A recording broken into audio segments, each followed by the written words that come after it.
నమస్కారం ఈటీవీ 360కి స్వాగతం. ముందుగా ప్రధానాంశాలు.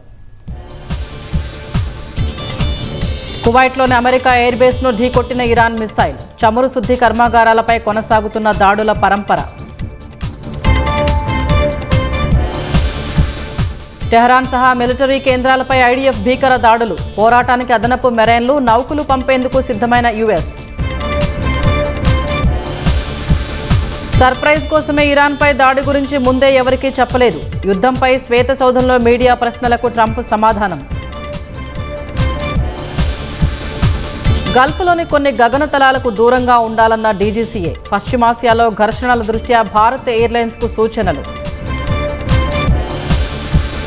శత్రువుల గుండెల్లో వణుకు పుట్టించేలా భారత్ సరికొత్త వ్యూహాలు. అమోఘ జ్వాల పేరుతో సైన్యం భారీ యుద్ధ విన్యాసాలు. వివేక హత్యకు స్పాట్ పెట్టి సునీతపై నెపన్నెట్టడం సిగ్గుచేటన్న బీటెక్ రవి. అవినాష్ రెడ్డి బహిరంగ చర్చకు రావాలని సవాల్. బంగాళాఖాతంలో కొనసాగుతున్న ఉపరితల ఆవర్తనం. కృష్ణా జిల్లాలో వర్షాలు పడే అవకాశం.